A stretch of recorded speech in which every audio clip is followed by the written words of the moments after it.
Vamos a entrar aquí en la presentación para contarles un poquito, partiendo de esta declaración de conflictos, ¿cierto? Hago asesorías para este tema a varias compañías de cannabis, incluida esta. Este es un personaje muy importante porque no está corriendo en la... Ah, sí, está un poquito demorada, pero sí. Este es un personaje muy importante en la literatura médica de cannabis, porque es una persona a quien debemos rendirle un homenaje. Él falleció en marzo de este año y es el doctor Rafael Mechoulam, quien en la Universidad de Jerusalén, él empezó con todo este tema de la descripción y descubrimiento de primero cannabidiol, luego describió toda la estructura química del THC y a partir de eso, de 1964, se ha venido dando una gran cantidad de investigación que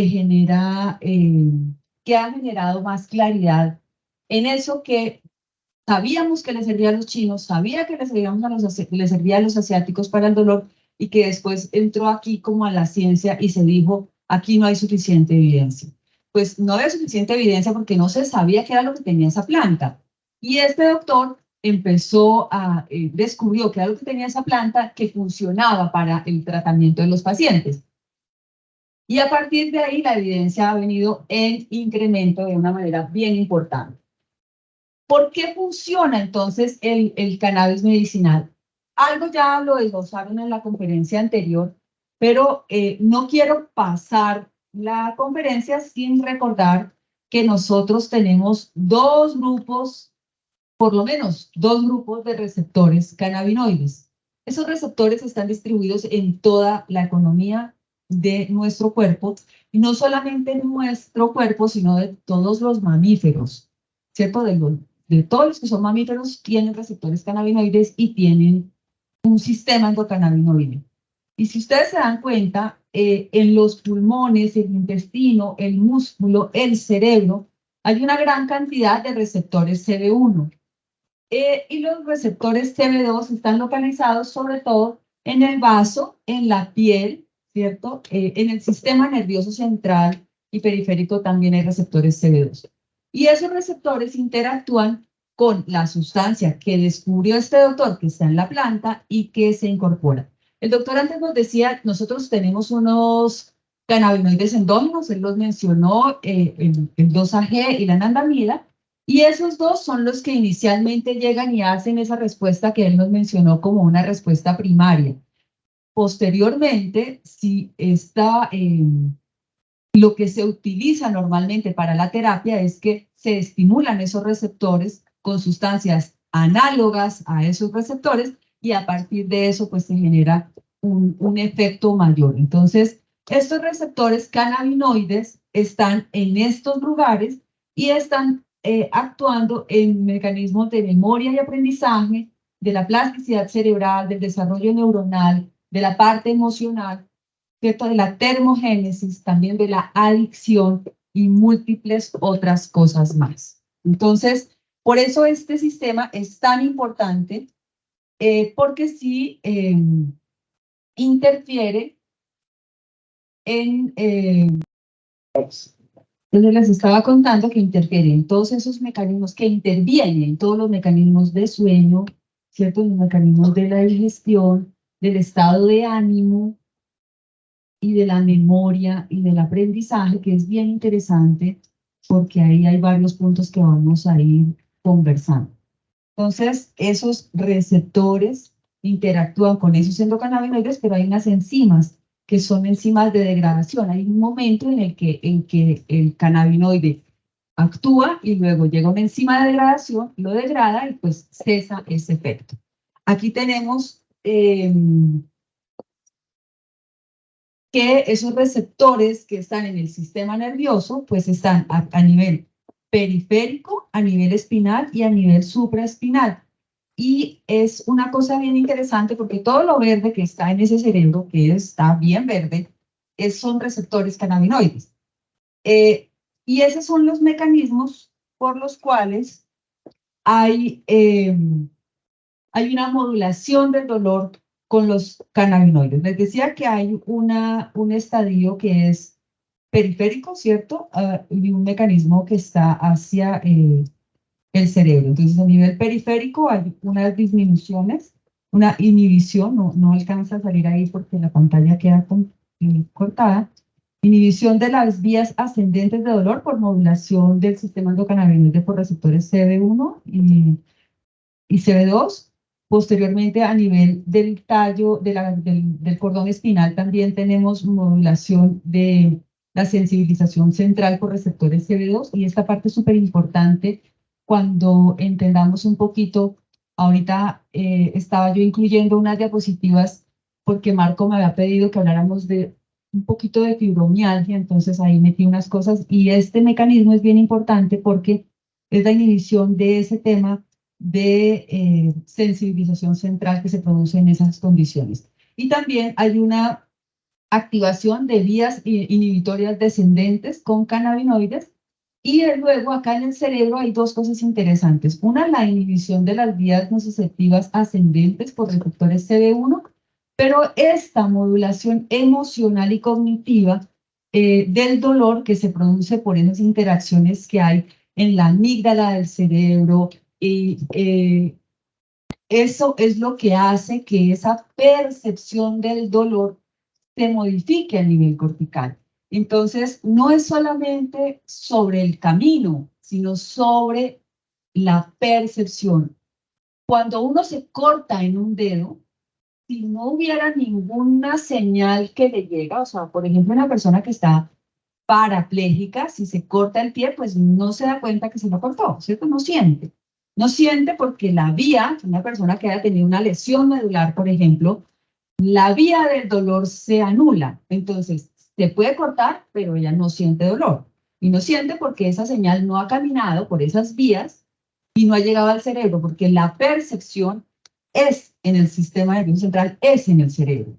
Y otras de las formas como el cannabis hace un efecto analgésico es porque cuando se administra, por ejemplo, cannabidiol, hay una interacción hacia receptores que están en las células que trabajan en la inflamación, a nivel de macrófagos, ¿cierto?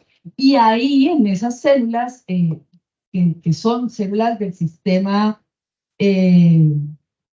inflamatorio, se reduce la producción de sustancias inflamatorias. Entonces, cuando se reduce la producción de sustancias inflamatorias, hay una disminución de la producción de citoquinas y por lo tanto hay una reducción de la inflamación. Si se dan cuenta, son dos mecanismos diferentes. Uno que es hacia la parte de la inflamación y otro hacia la conducción nerviosa. La evidencia clínica estaba mucho más centrada en la reducción del dolor para efectos del dolor neuropático, que es el dolor que se produce por una lesión del sistema nervioso central o periférico. Y ese dolor tiene, digamos, la evidencia más fuerte con cannabis está en ese tipo de dolor.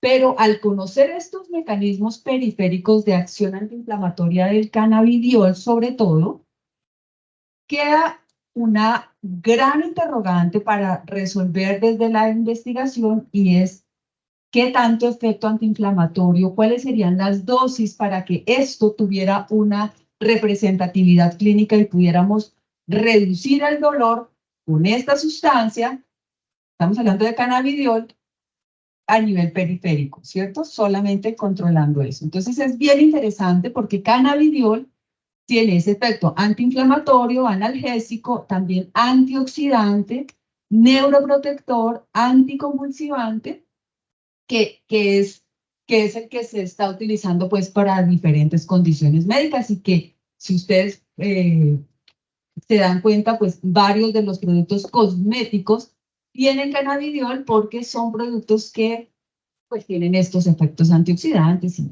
que estamos mencionando.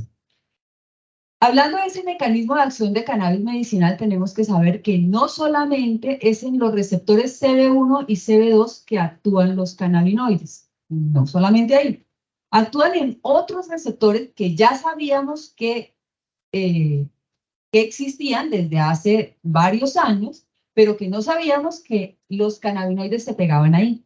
Se ha venido descubriendo, por ejemplo, que se unen los cannabinoides a los receptores de 5-hidroxivitamina 1A, y esto le da un beneficio o puede generar un beneficio antidepresivo en los receptores vaniloides, que son otro tipo de receptores que ya se habían descubierto, pero que tampoco se conocía. Ahí también se unen los cannabinoides, y eso se cree que es uno de los mecanismos para que haya mayor efectividad del tratamiento con cannabis para el dolor neuropático.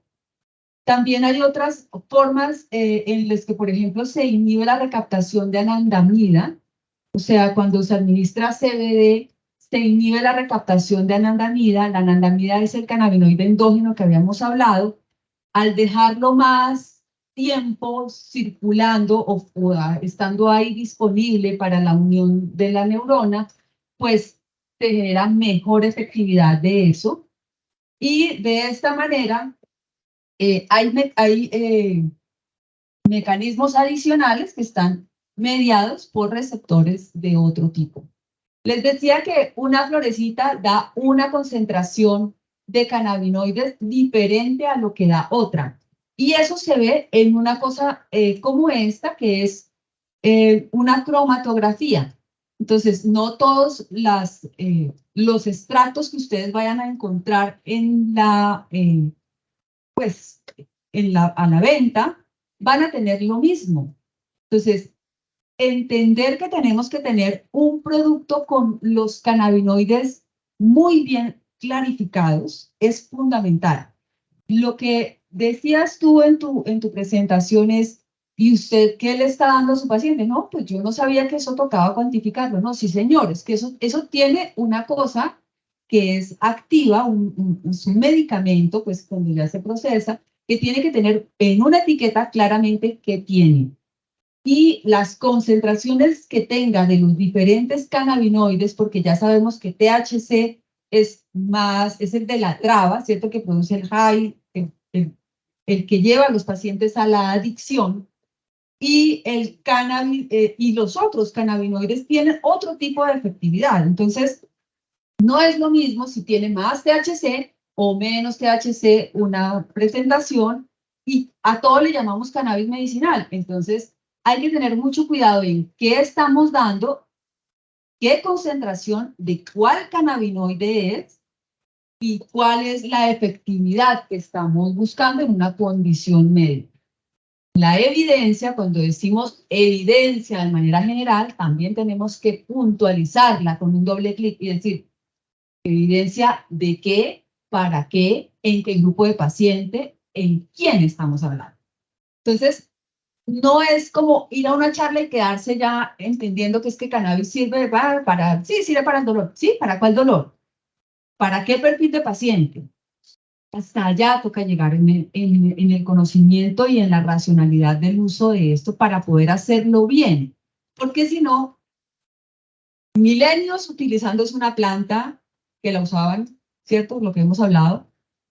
Décadas y otros miles de años, digo miles exagerando, en las que no se utilizó, y ahora que la podemos utilizar, si la empezamos a utilizar mal, pues vamos a matar esa sustancia que definitivamente sí nos da un beneficio para algunas condiciones. Entonces tenemos que hacerlo muy bien para no caer en terminar por hacerlo mal,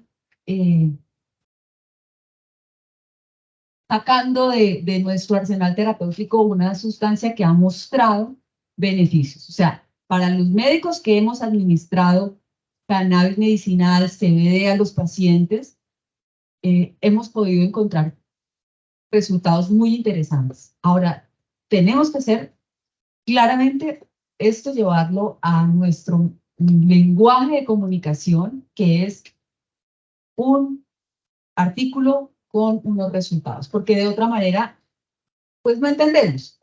Pero parte de esto es construir la evidencia y construir el interés en general para poder hacerlo bien.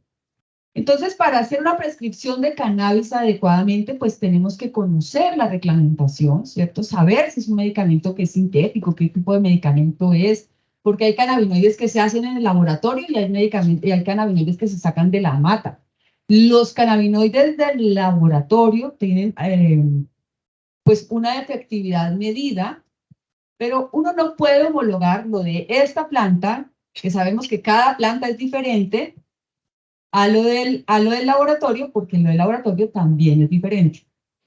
Cuando son extractos full spectrum, que es toda la florecita, viene con otras sustancias que también tiene la planta, que son los terpenos, flavonoides, que son sustancias que son cofactores que ayudan a tener un beneficio y un resultado. Entonces, no es lo mismo un cannabinoide sintético que un cannabinoide de planta. El médico tiene que tener un ejercicio reflexivo para su práctica, saber qué es lo que está haciendo, con quién lo está haciendo, determinar el perfil de paciente que quiere atender con esta terapia y tener, por supuesto, un medicamento confiable con unas concentraciones de cannabinoides que los comprendamos y, por supuesto, que esté basado en la evidencia que existe para esa condición clínica. Yo les decía que la evidencia, pues, es una cosa, ha sido un proceso como todos los medicamentos en medicina, porque esto no es una cosa que solamente pasa con cannabis. Uno cuando habla de dolor y habla de la eficacia de los anticonvulsivantes, hay cosas que están estudiadas, pero hay cosas que no están estudiadas y que las estamos haciendo todo el tiempo. Y en todas las revisiones sistemáticas, generalmente la conclusión es que tenemos que seguir realizando más investigación. Entonces, para mí no es raro pues que sigamos diciendo que tenemos que construir más evidencia.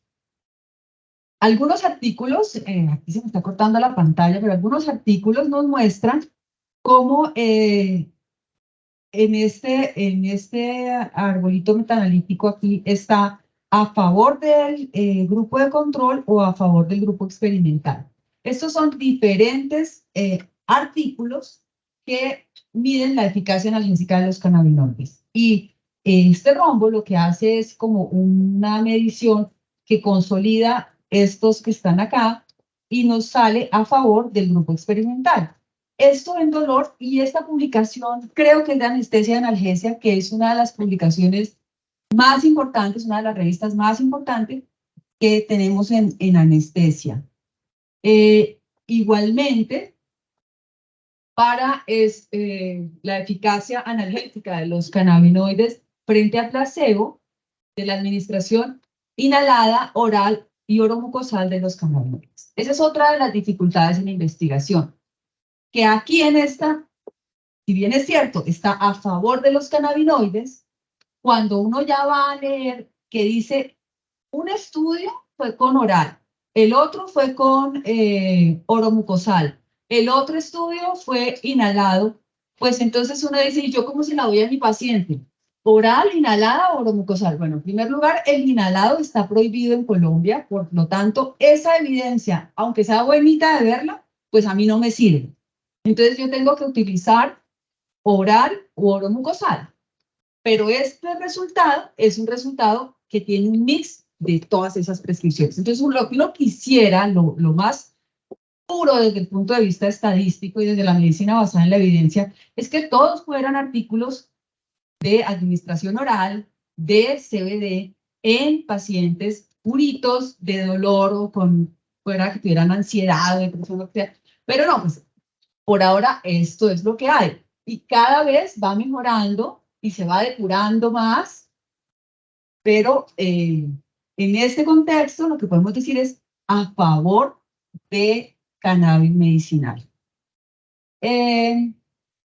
Entonces, esta parte es un análisis particular solo de cannabinoides orales, o sea, del que sí podemos usar nosotros. Y aquí el resultado sigue siendo a favor de cannabis.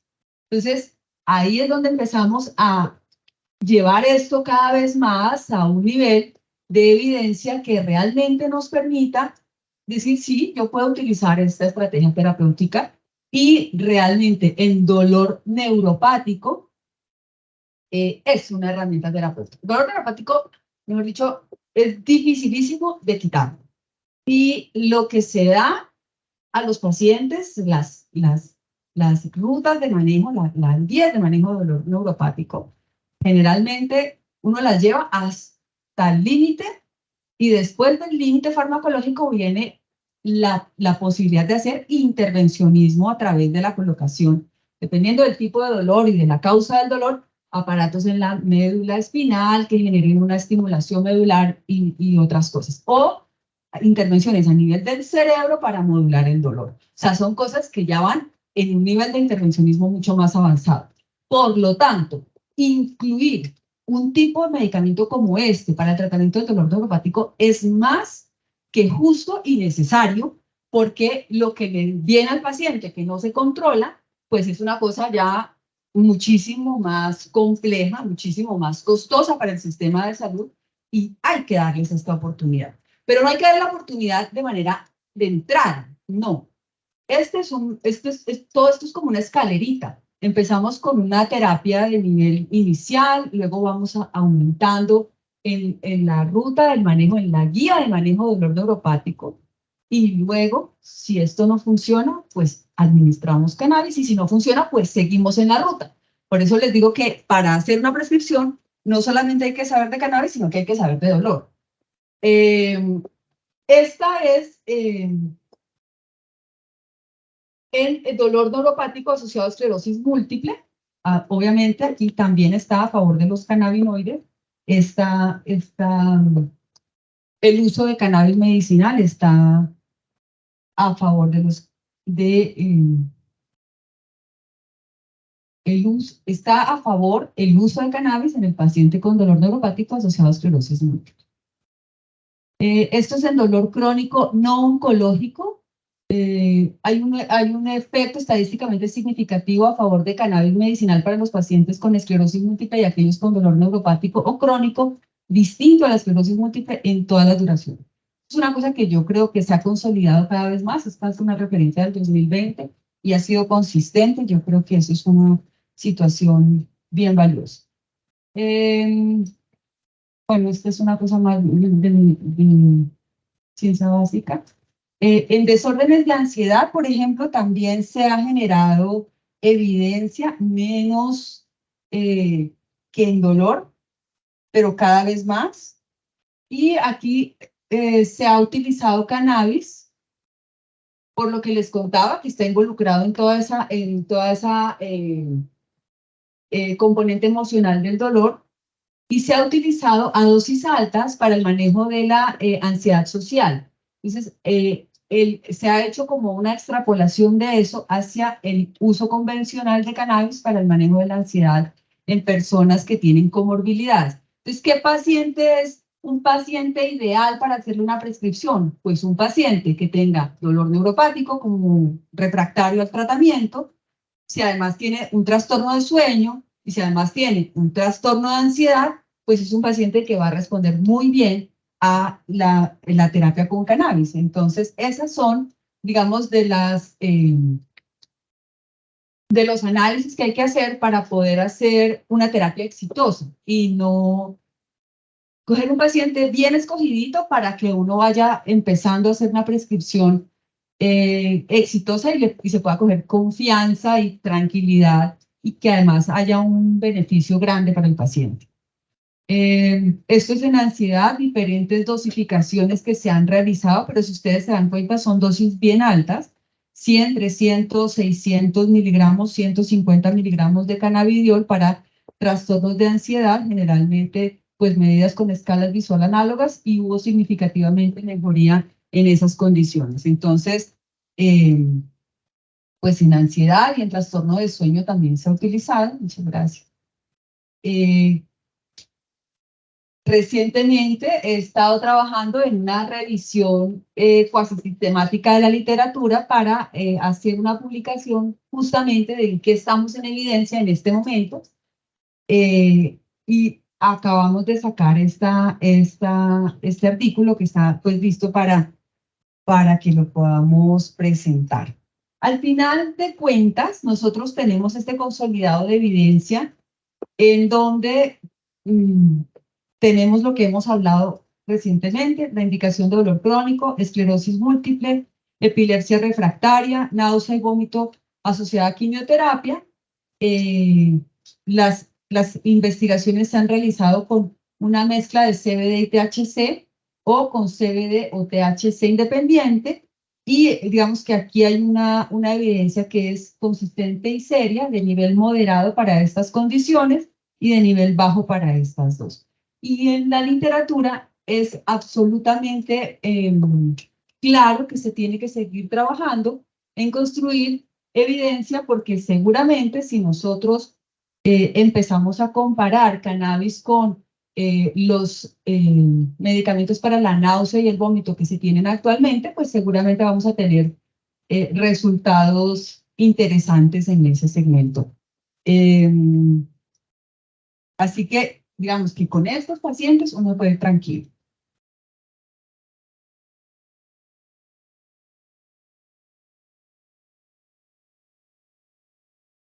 ¿Cómo seleccionar un paciente adecuadamente para prescribirle cannabis? Entonces, tenemos que evaluar riesgo de abuso, porque el cannabis, claro que puede producir adicción, sí. Si uno consume THC a altas dosis de manera indiscriminada, mal formuladas, pues sí, el paciente puede terminar en adicción.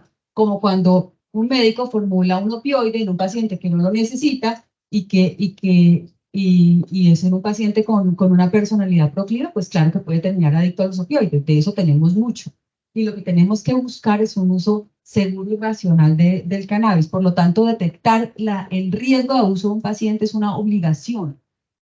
Luego mirar el estado de salud, ver la calidad de vida, ¿cierto? Mirar el dolor, evaluarlo bien. Para el trastorno de abuso, entonces hay algunas pruebas para la detección. Para evaluar el dolor hay unas escalas, pero generalmente la escala visual análoga es lo que uno más rápido puede hacer en consulta y preguntarle al paciente su estado de dolor. También el estado general es esa otra comorbilidad, que otros síntomas tiene el paciente. Yo les decía a un paciente con dolor, ansiedad, trastorno de sueño, pues sería perfecto. Sí, todo eso se evalúa con escalas. Y también, ¿cuál es ese deterioro de la calidad de vida que tiene ese paciente? Porque hay gente que, por ejemplo, le amputan una pierna y se adapta y continúa su vida con una prótesis o sin su pierna y con una muleta y se adaptó. Y eso no le está afectando su calidad de vida. Pero hay gente que se corta, tengo así pacientes que se cortaron pelando una yuca, tengo una paciente que se cortó y a partir de eso desarrolló un síndrome doloroso regional complejo y perdió su brazo.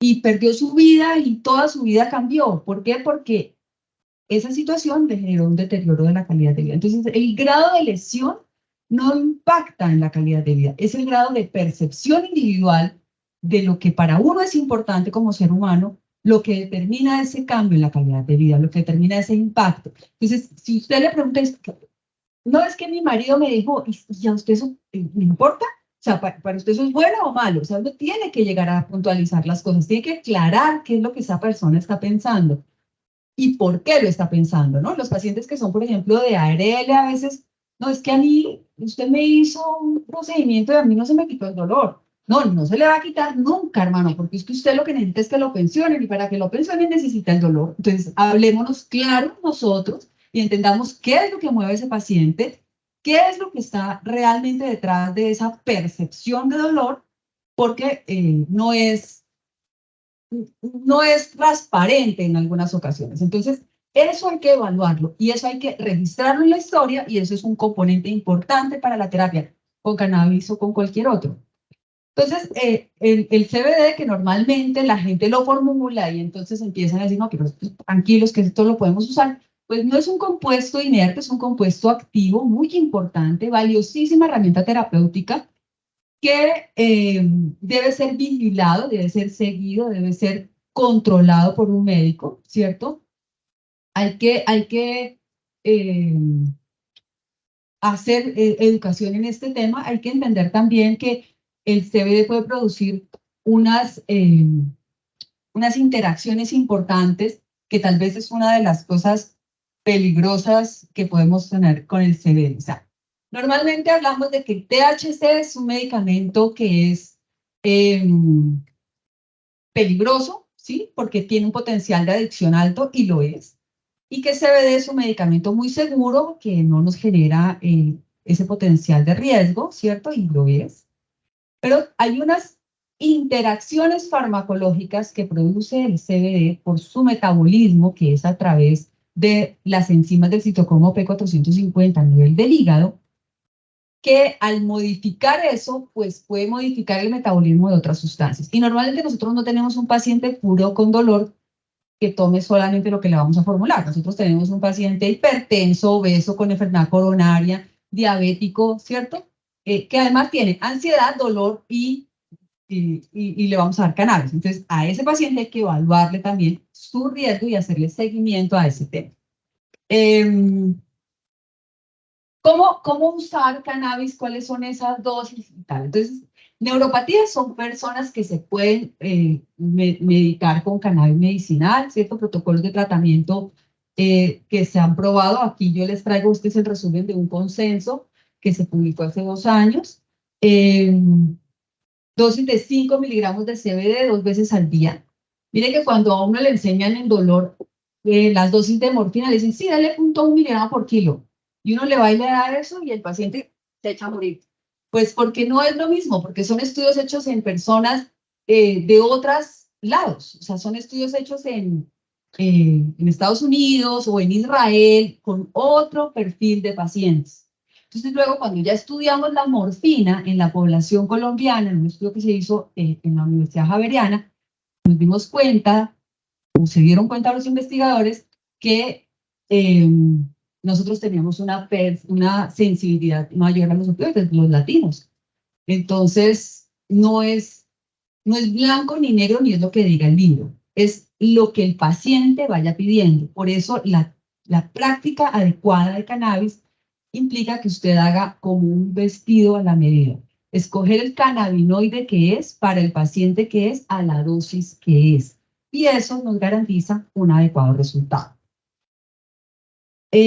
Empezar con esas dosis, pues es como un rango en el que usted se puede mover tranquilamente. Ahora, 5 miligramos de CBD, las dosis en medicina se tienen que dar en miligramos, no en gotas, ni 2 a 1, ni 1 a 1, no. Eso no me dice nada desde lo médico. Desde lo médico me dices cuántos miligramos por kilo necesita o cuántos miligramos por dosis necesita una persona, un adulto promedio, y vamos entendiéndonos. Y luego entonces decimos, este adulto promedio responde con 2 miligramos, con 3 miligramos, con 5 miligramos, o con 10, o con 20, o con 30, o con 40, que es el tope que ellos están proponiendo en esta guía, en este consenso. Entonces, hasta 40 miligramos de CBD, pero nosotros realmente pasamos por ahí varias veces. Y te habla que uno después de 40 miligramos de CBD, y que si no hay una efectividad adecuada, pues ya se puede empezar a utilizar, a incorporar en algunos pacientes THC para modular el dolor. Estamos hablando de en neuropatías. Y ese es un tipo de protocolo, ¿cierto? Hay protocolos, por ejemplo, en ansiedad, les decía que las dosis en ansiedad social han sido medidas cada vez pues, muy altas, no es lo mismo. En ansiedad también CBD se puede empezar a las mismas dosis. Cuando se empieza terapia para dolor, es importante empezar con CBD, no con THC, a pesar de que los estudios se generaron con un medicamento que tiene THC y CBD. La recomendación es arranque solo con CBD y vean, y denle un chance. ¿Por qué? Porque yo he tenido pacientes a los que les he formulado cannabis medicinal, CBD específicamente, para, por ejemplo, el sueño, solo sueño, y me dicen, ¿se acuerda que yo le conté que tenía ese dolor del hombro, doctora? Ese es un caso chévere. Pues a mí se me quitó el dolor del hombro. Sí, sí, pero ¿por qué se te va a quitar el dolor del hombro si era solo CBD? No, yo no sé, pero a mí se me quitó. Bueno, pues denle un chance. Hay muchas cosas que todavía no sabemos de cannabis, y pues yo no me las sé, ni nadie se las sabe. Entonces hay que ir de lo más seguro a lo menos seguro. Y pues como eso es una gota o dos o tres, pues entonces simplemente tenga una buena comunicación con el paciente, y empiece con CBD, llévelo hasta dosis de 40, así como dice la recomendación del consenso, me parece prudente, y si ya eso no, pues entonces verifique que ese paciente no tenga contraindicación para THC, y de ser así, pues pueden arrancarlo, y si no, pues no, ya no le sirvió, y entonces es un paciente descartado. Y así hay varios protocolos que se utilizan para dolor, protocolos que pueden ser más rápidos o más... a mí me gusta el protocolo conservador, yo no experimento, voy a lo seguro, y por eso no le doy cannabis al que tenga dudas, sino al que yo crea que le va a servir, porque quiero que los pacientes realmente poder generar una casuística interesante. O sea, por si las moscas, no se lo doy. Siempre CBD predominante, o sea, yo digo CBD exclusivo.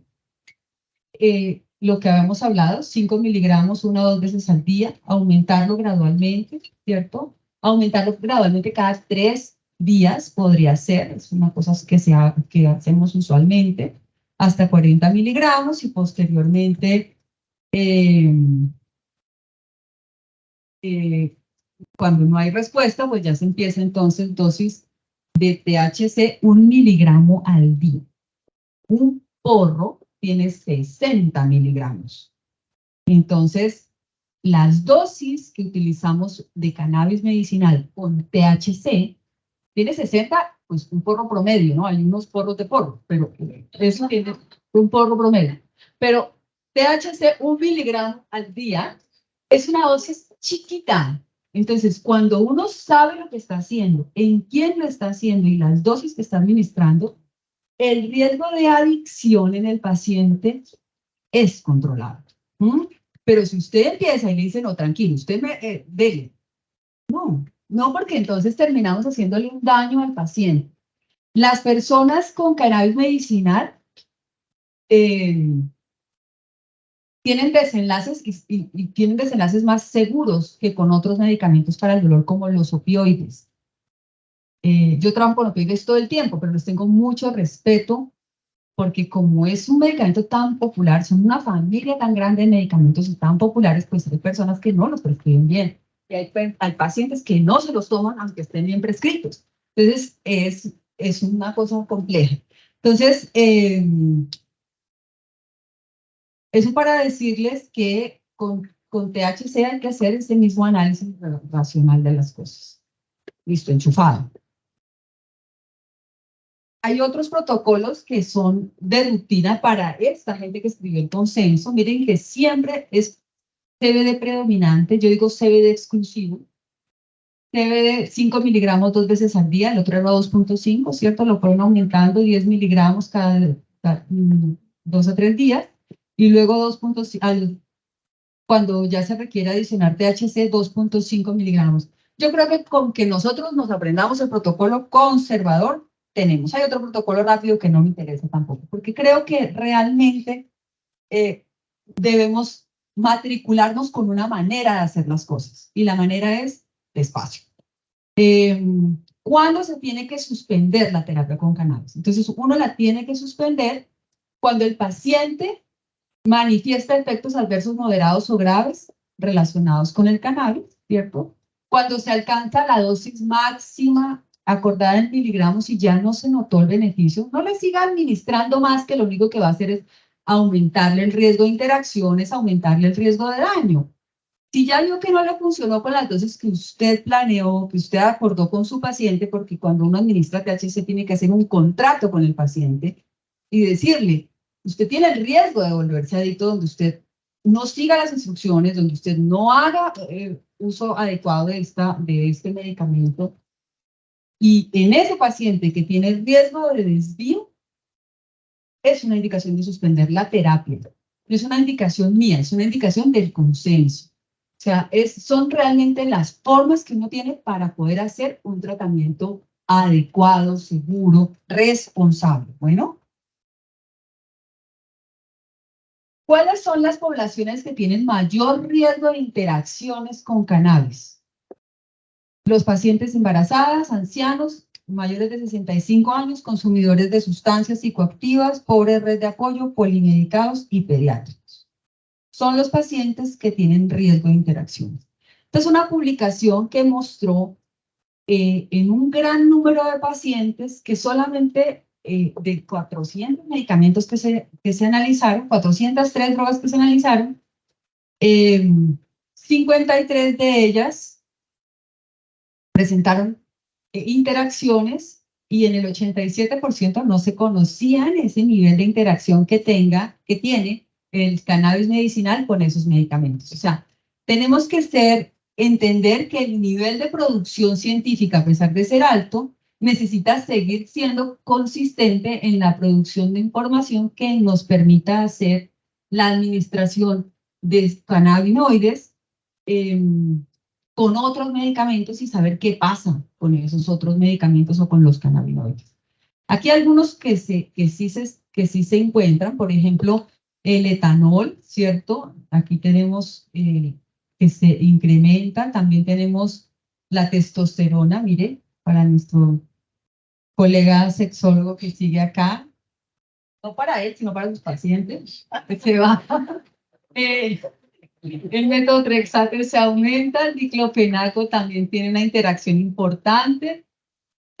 Acá los antiepilépticos, ya lo vamos a ver con la doctora Arroyo, que es neuróloga, se aumenta la efectividad de algunos antiepilépticos. Entonces, pues no es como administrelo y ya, no, hay que medir muchas cosas.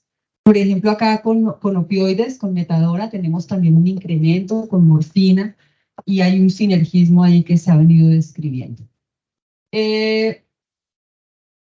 Cuando se administran los cannabinoides, entonces, por ejemplo, con medicamentos como la atropina, con medicamentos como, lo que pasa es que la escopolamina, pues acá no la tenemos como medicamento, antihistamínicos y otros fármacos anticolinérgicos, hay un aumento de la taquicardia y la sedación.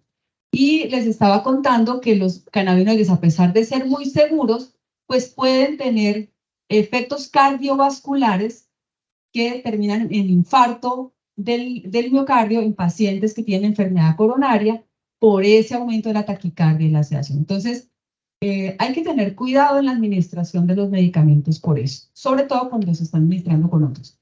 Anfetaminas, cocaína y otros fármacos que son simpaticomiméticos, entonces también cuando se administra THC, aumento de la presión arterial, de la taquicardia y posible cardiotoxicidad. Miren que acá hay unos medicamentos que usamos con mucha frecuencia el dolor, amitriptilina, por ejemplo, ¿cierto? Antidepresivos tricíclicos, aumento de la taquicardia y la sedación. Miren este interesante, benzodiazepinas, barbitúricos, opiáceos, aumento de la sedación y la depresión del sistema nervioso central. Entonces, ¿son seguros los cannabinoides? Sí, señora, son seguros. ¿Son seguros cuando se administran con otras cosas? No, señor. Hay que saber cómo administrarlos y hay que reducir las dosis de los otros medicamentos de manera organizada, gradual, programada, concertada, porque normalmente, si, por ejemplo, le formula la psiquiatra la benzodiazepina y uno va y se la quita, no sé qué problema que se arma.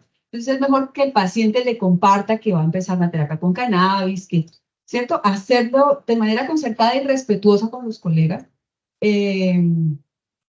Porque, bueno, y con opiáceos, pues también tenemos aumento de la sedación. Se ha descrito que hay aumento del riesgo de accidentes de tránsito cuando se combinan benzodiazepinas con opiáceos.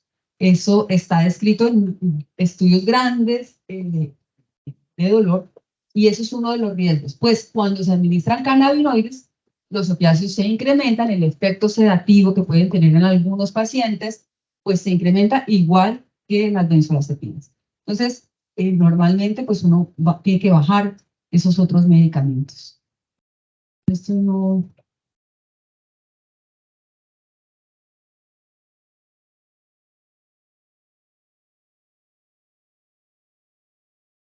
No todas las interacciones van en contra del paciente. Mire que, por ejemplo, el CBD aumenta los niveles de anandamida.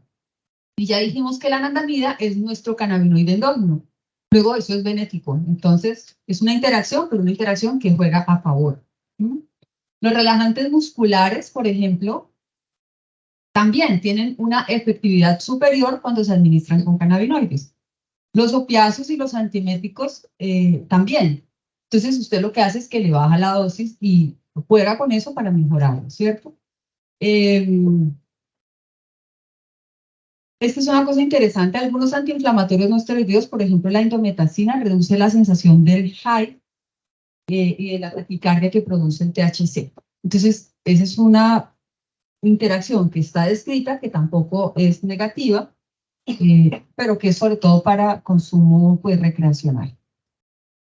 Yo no me quiero como meter en el campo de neurología, esto es para hablar un poco de las interacciones con antiepilépticos, pero me imagino que estarán tocados ahorita desde el punto de vista de los quimioterapéuticos, de pronto, ¿qué interacciones interesantes hay? Pues que hay una efectividad, ya lo mencionaba en la evidencia, de los cannabinoides que puede reducir la náusea y el vómito asociado a la quimioterapia, ¿cierto? Se ha probado y pues cuando se administra concomitante, pues hay un beneficio adicional. Pero miren que, por ejemplo, con los pacientes que están en inmunoterapia, el objetivo de la inmunoterapia es estimular la respuesta inmunológica, ¿cierto? En el paciente con cáncer. Pero cuando uno le administra cannabinoides, pues ellos tienen un efecto, ya dijimos, inmunomodulador, ¿cierto? Entonces puede tener una disminución de la efectividad de la inmunoterapia. Digamos, son hipótesis que están en el trabajo y en la investigación que hay que tener cuidado. Entonces, en el paciente con cáncer, sí, del canal, sí. ¿En cuál paciente? ¿Qué medicamento está recibiendo? ¿Cuántas sesiones le faltan? Etcétera. También, por ejemplo, con prodrogas, por ejemplo, si el paciente recibe tamoxifen, que es un medicamento que se tiene que hacer un proceso hepático para poderse liberar la forma activa, pues entonces ahí lo que sucede es que se puede reducir la liberación de la sustancia activa y puede haber un efecto que interacciona de manera negativa.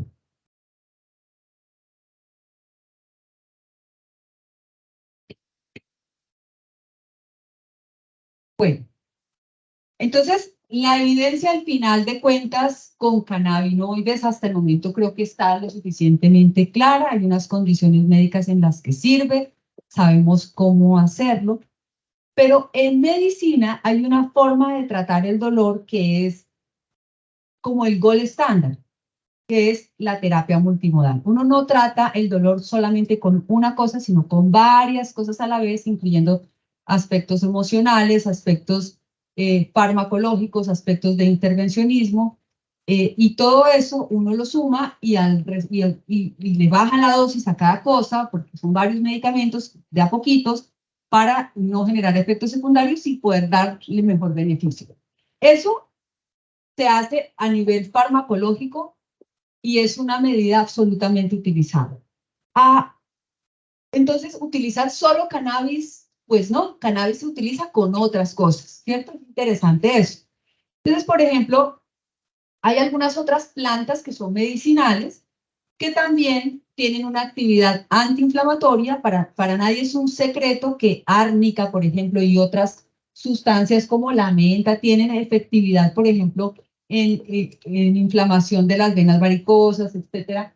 Y eso lo que hace es que si usted suma esas sustancias en un paciente, pues va a potenciar el efecto analgésico sin tener pues mayores efectos adversos.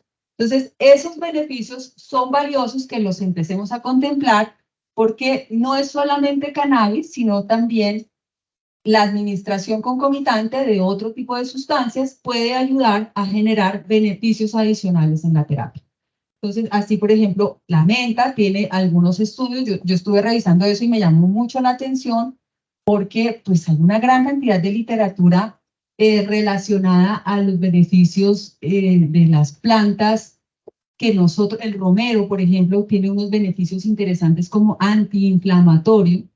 Entonces, creo que nosotros no solamente no sabemos de cannabis, sino que no sabemos de muchas otras plantas y la evidencia claramente tiene que ser consolidada y manejada. Es una de las tareas que tenemos es mirar cómo podemos optimizar desde estudios pues, realizados de una manera adecuada, cómo podemos ver la efectividad de cannabis combinado, CBD o de CBD con THC combinado con otro tipo de plantas de sustratos herbales para obtener beneficios en los pacientes. Les quería mostrar esta paciente, es una paciente con un dolor de origen vascular, una señora de 83 años, gordita, con hipertensión, diabetes, un reemplazo de cadera con una escala visual análoga de 8, que tiene una enfermedad pulmonar obstructiva crónica, posiblemente oxígeno dependiente, manejada pues con lo que se manejan todos los pacientes de medicina interna, que le hicieron una safenectomía izquierda, el que tiene un dolor crónico en esa pierna izquierda. Si ustedes ven la piernita izquierda, esta sería la izquierda, está pues más hinchadita, ¿cierto? Y es una señora que, por ejemplo, se empezó a utilizar productos con cannabinoides y presentó una mejoría bien importante de su cuadro clínico y una satisfacción y una disminución de su edema del tobillo y de la pierna, mejoró la hipoestesia de la planta de los pies y está recibiendo, por ejemplo, los productos que EPTA tiene. Esto me parece interesante porque esta señora, por ejemplo, y le hice un interrogatorio muy concienzudo, refiere alivio del dolor de 4 sobre 10 después de la medicación y sobre todo reducción del edema. Entonces uno dice, bueno, pero CBD, ¿será que sí le funciona? ¿Que es una cosa que la da el CBD? Yo creo que no. Yo creo que no es solamente el CBD. Cuando uno mira la evidencia para productos tópicos, uno dice, no es solamente el CBD el que tiene el beneficio, sino la suma de varias sustancias que al final terminan potencializando un efecto que además, como les decía, para el tratamiento del dolor no es solamente un medicamento, sino son varios medicamentos a bajas dosis. Adicionalmente, en dolor se trabaja con aromaterapia, se trabaja con otras terapias alternativas que reducen la ansiedad, disminuyen eh, eh, sobre todo la ansiedad en el paciente y hacen que esa percepción del dolor sea diferente.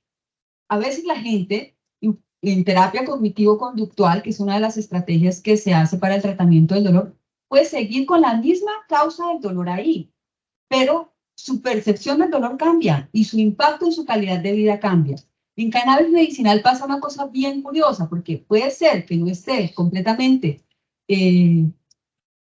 como el dolor no tenemos un dolorímetro, ¿cierto? Es solo percepción. La percepción del paciente, si el paciente dice que se mejoró, es porque se mejoró, porque algo de lo que él tenía en la percepción de su dolor, pues es lo que realmente le impactó con lo que usted le hizo, con la terapia cognitivo-conductual, con aromaterapia, con terapia farmacológica, con intervencionismo analgésico, con ejercicio, con dieta, con todas esas estrategias que se utilizan para abordar un paciente con dolor. Entonces, es bien importante que tengamos eso. Los médicos convencionales o como occidentales no estamos como acostumbrados a decir, ay, sí, aromaterapia para el paciente. No, sí, señora, sí hay que hacerlo, hay evidencia. No estamos acostumbrados a decir, ay, es que la acupuntura tal vez, no, sí, hay algunos pacientes que no le responden a otras cosas a los que usted le tiene que hacer acupuntura. Sí, tenemos que abrir la mente, tenemos que creer en otras cosas, no las sabemos todas. No, es que ni sabíamos que existía esto.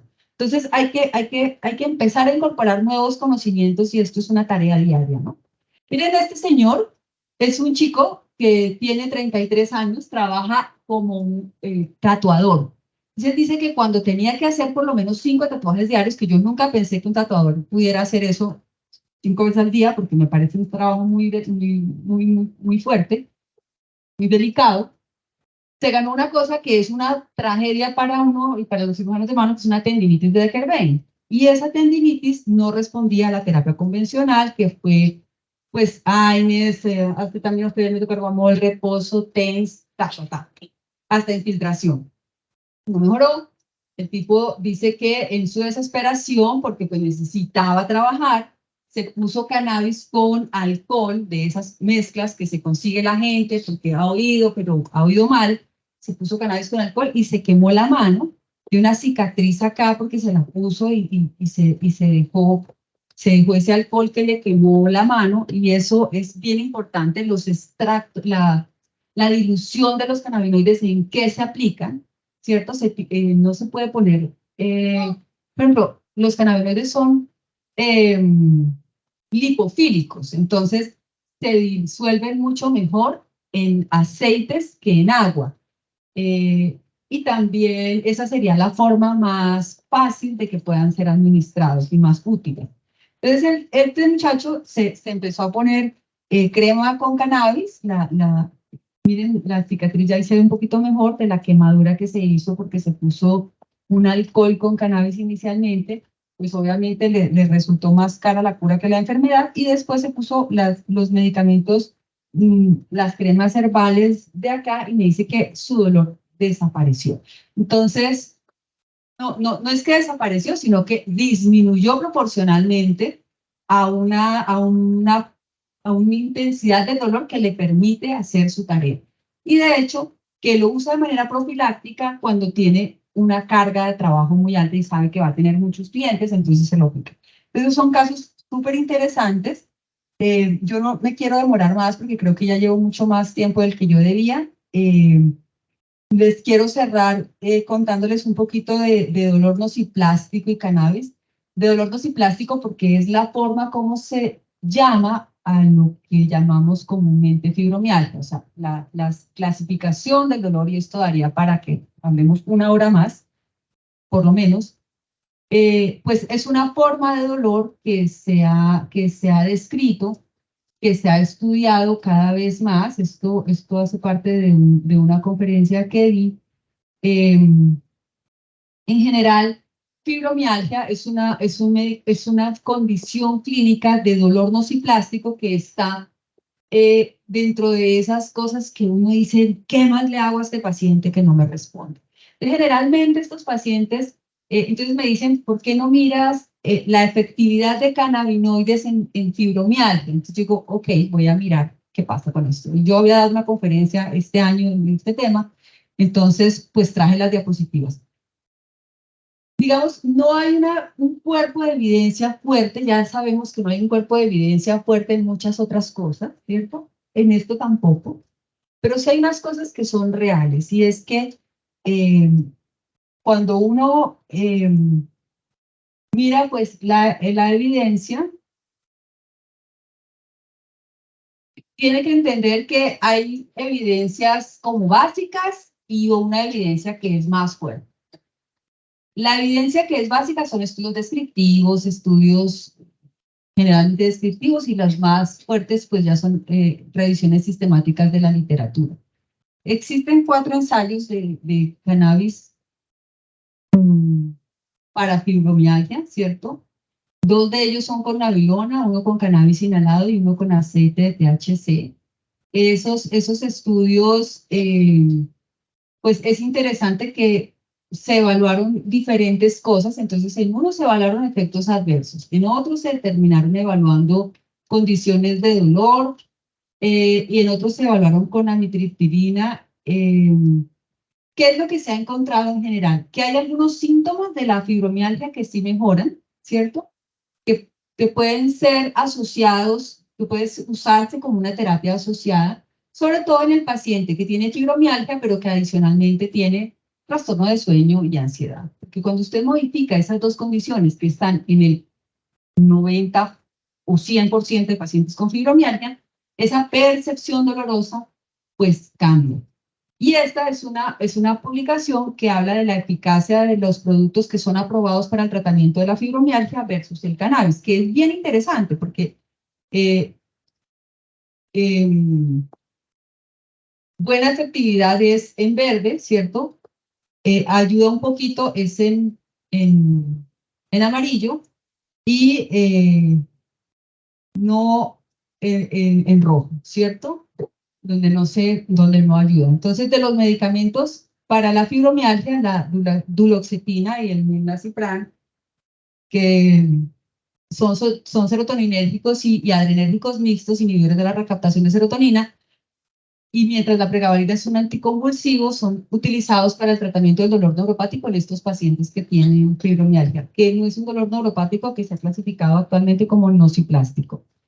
Se favorece fuertemente el beneficio de cannabis sobre estos medicamentos que han sido pues poco efectivos. Entonces, esta es una publicación, no se alcanza a ver, creo que es una publicación del doctor Itan Russo del 2016, ahí se ve, y es interesante en ese grupo de pacientes. Entonces, pues en ese grupo de pacientes se pueden utilizar. No me quiero extender más, lo que les quiero compartir es que es una estrategia de terapia, es una cosa que debemos aprender a hacer. Cada vez más hay evidencia del cannabis con otro tipo de plantas para el manejo del dolor crónico. Es una cosa que está en la literatura, esta es una publicación, la anterior es del 2021, esta es del 2023, donde se muestra que a pesar de que no hay como una evidencia 1A, que sería la más fuerte, pues empezamos a encontrar esos beneficios de tener otro tipo de sustancias como plantas medicinales utilizadas normalmente juntas y un beneficio adicional hacia los pacientes. Entonces, pues las conclusiones creo que las hemos venido dando alrededor de la presentación. Importante el seguimiento y la monitorización de los pacientes. Un paciente con cannabis no se puede dejar solo, hay que seguirlo acompañando siempre. Poner siempre el paciente por delante de las decisiones, ver cuál es esa necesidad y qué es lo mejor que podemos hacer y pues hacer la investigación que es como la tarea que yo creo que nos queda a todos. Muchísimas gracias.